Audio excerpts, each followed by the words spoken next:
નમસ્કાર મિત્રો, આરોગ્ય જ્યોત યુટ્યુબ ચેનલમાં તમારું હાર્દિક સ્વાગત છે। શરીર, મન કે આત્માને સંતુલિત કરવાની પ્રાચીન ચાવી કઈ છે? એ પ્રાચીન ચાવી છે સૂર્ય નમસ્કાર। આ સૂર્ય નમસ્કાર એ સ્વાસ્થ્ય અને ઉર્જાનો એક રાજમાર્ગ છે।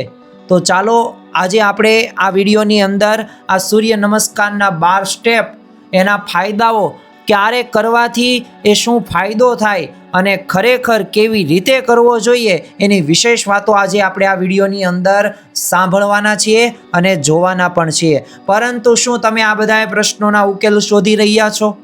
શું તમે રોજ 10 મિનિટમાં આખા શરીરનો વ્યાયામ કરવા માંગો છો? શું વધતું વજન અને જે તણાવ અને થાકથી તમે પરેશાન છો? શું તમે દવાઓ વગર પણ તંદુરસ્ત અને ઉર્જાવાન રહેવા માંગો છો?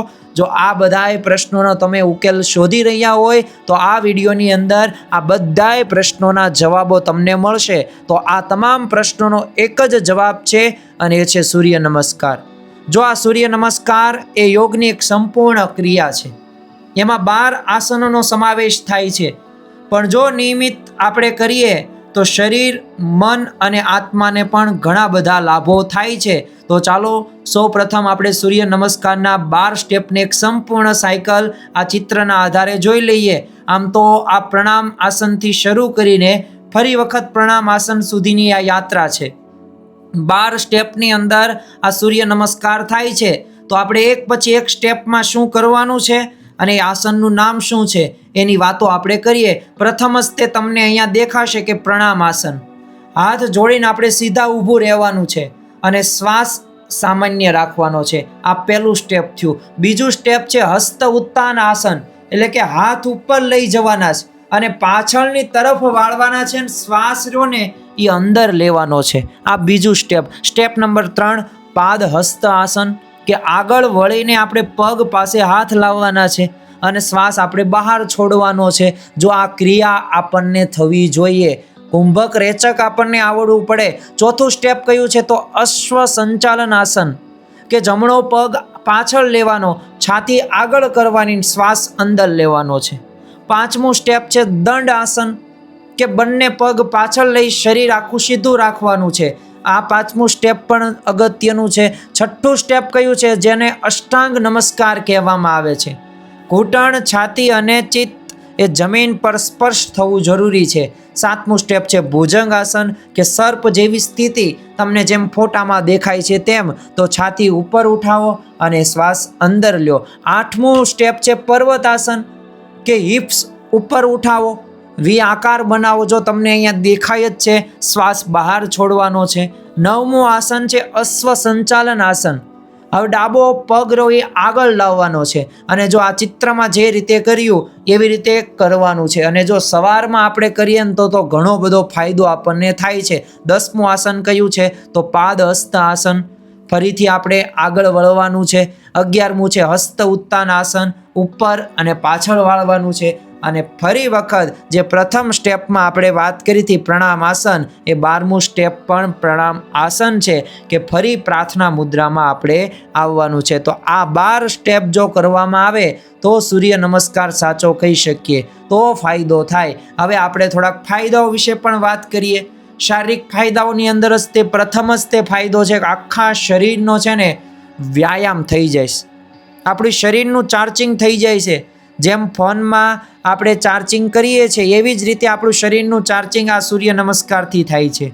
બીજો ફાયદો છે કે વજન જેને ઘટાડવો છે તો આ સૂર્ય નમસ્કાર કરે તો વજન પણ ઘટી શકે છે।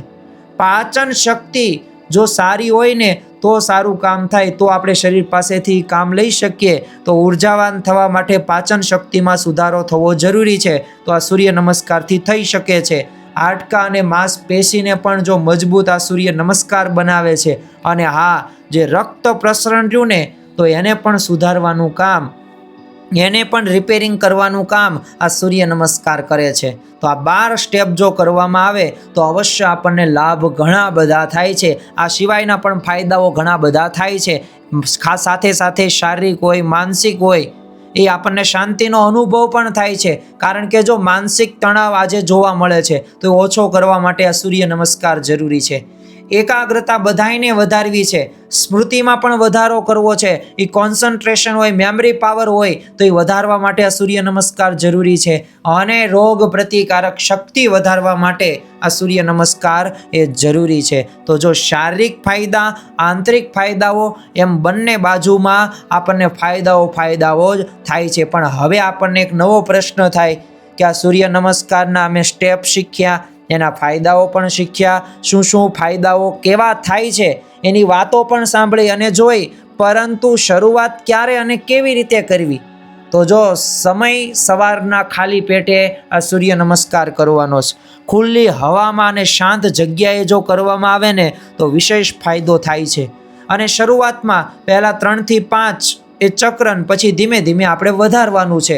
જો આ રીતે કરવામાં આવે ને તો ફાયદો થાય. બીજી શરૂઆત તો આજથી જ કરવાની છે, કારણ કે ગુજરાતીની આવતીકાલ ક્યારેય આવતી નથી. તો આજે જ સ્વાસ્થ્ય તરફ એ પ્રથમ ડગલું માંડો. ફરી વખત આ 12 સ્ટેપને બુકની અંદર લખી નાખો અને 12 સ્ટેપ પ્રમાણે એ આપણે કરીએ તો અવશ્ય આપણને ઘણા બધા લાભ થાય છે. જો તમને આવા વિડીયો ગમતા હોય અને ચેનલમાં નવા હોય તો ચેનલને સબસ્ક્રાઈબ કરો, વિડીયોને લાઈક કરો અને હા, અવશ્ય તમારા મિત્રોને મોકલો.